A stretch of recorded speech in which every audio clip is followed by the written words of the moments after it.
کہ خود اپنی مرضی سے حرکت بھی نہیں کر پاتا۔ اس تصویر میں بھی لینن کی آنکھوں میں یہ بے بسی واضح طور پر دیکھی جا سکتی ہے۔ لینن کے جسم کو موت کے بعد محفوظ کر لیا گیا تھا اور شیشے کے ایک باکس میں اس کے جسم کو سجا کر رکھا گیا ہے۔ روسی حکومت لینن کی لاش کو خراب ہونے سے محفوظ رکھنے کے لیے ایک کثیر رقم خرچ کرتی ہے، اگرچہ عوام کی طرف سے اس اقدام کو شدید تنقید کا نشانہ بنایا جاتا ہے کہ عوام کے ٹیکس کو ایسے غیر ضروری کام پر کیوں خرچ کیا جا رہا ہے۔ مگر شاید انقلابی رہنماؤں کو لگتا ہے کہ انقلاب کے اثرات لوگوں کے ذہن میں زندہ رکھنے کے لیے ضروری ہے کہ بانی انقلاب لینن ان کی نظروں کے سامنے رہے، لہٰذا وہ آج بھی عوام کی نظروں کے سامنے ہے۔ ناظرین، دوسری جنگ عظیم میں ہونے والے یہودی ہولوکاسٹ کے بارے میں بہت سی فلمیں بنی اور بہت سا لٹریچر بھی تخلیق کیا گیا۔ لاکھوں یہودیوں کو ہٹلر کے حکم پر جرمن فوجیوں نے گیس چیمبرز اور فائرنگ سکواڈز کے ذریعے موت کے گھاٹ اتار دیا۔ 1942 میں لی گئی اس تصویر میں ایک جرمن فوجی کو ایک یہودی قیدی پر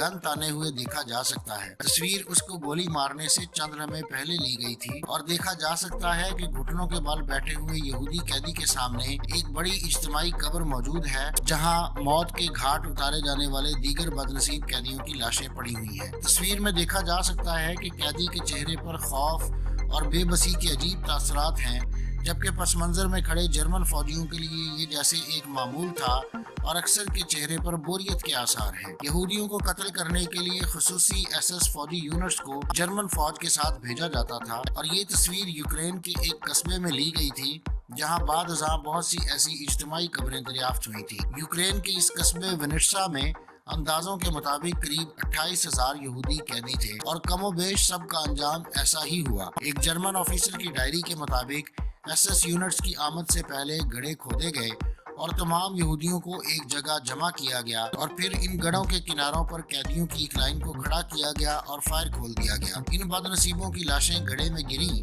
تو دوسرے قیدیوں کو کہا گیا کہ اب وہ کناروں پر کھڑے ہو جائیں اور پہلے سے گڑھے میں موجود لاشوں پر مٹی ڈالیں، جس کے بعد اسی طرح سے ان پر بھی فائر کھول دیا جاتا اور اگلے قیدیوں کو پھر کناروں پر لائن میں کھڑا کر دیا جاتا تھا۔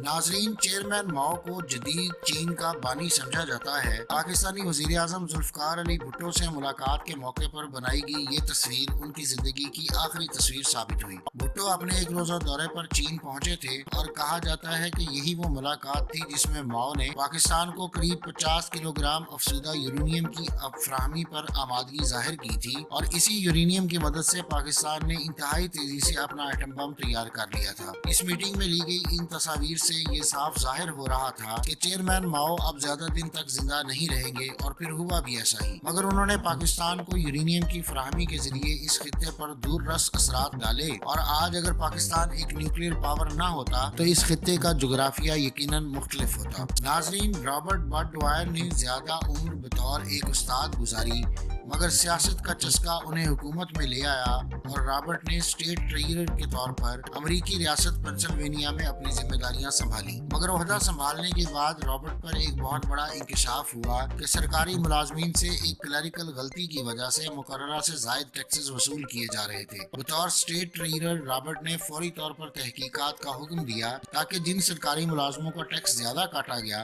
انہیں واپس لوٹایا جا سکے۔ تاہم یہ جانچ پڑتال کا ایک مشکل اور لمبا کام تھا جس کے لیے ایک پرائیویٹ فرم کی خدمات حاصل کی گئی، مگر رابرٹ پر الزام لگایا گیا کہ اس نے قانون کی خلاف ورزی کرتے ہوئے اس فرم کو یہ ٹھیکہ دیا تھا۔ رابرٹ اور اس کے ساتھیوں کے خلاف تحقیقات کا آغاز کیا گیا تو اس کے ساتھیوں نے جرم قبول کر لیا اور رابرٹ کے خلاف وعدہ معاف گواہ بن گئے۔ رابرٹ کے خلاف عدالتی کارروائی کا آغاز ہوا اور قصوروار ثابت ہونے پر اسے سزا سنا دی گئی، مگر سزا کا آغاز ہونے سے پہلے اسے موقع دیا گیا کہ وہ خود اپنے عہدے سے استعفیٰ دے دے۔ سزا کے آغاز سے 2 دن قبل رابرٹ نے ایک پریس کانفرنس بلائی جس میں اس نے اپنا 21 صفحات پر مشتمل سٹیٹمنٹ پڑھنا شروع کیا، جس کے اختتام پر رابرٹ نے اپنے پاس موجود لفافے سے اپنا پستول نکالا اور خود کو گولی مار لی۔ اس تصویر میں آپ دیکھ سکتے ہیں کہ ہاتھ میں پستول پکڑے ہوئے رابرٹ سب کو دور ہٹنے کا کہہ رہے ہیں۔ ان کے چہرے پر خوف، غصے اور وحشت کے ملے جلے تاثرات واضح ہیں۔ ناظرین، آج کی ویڈیو میں پیش کی گئی تمام تصاویر اور معلومات اس بات کا منہ بولتا ثبوت ہے کہ انسانی زندگی بلا شبہ سب سے ناپائیدار چیز ہے۔ کوئی نہیں جانتا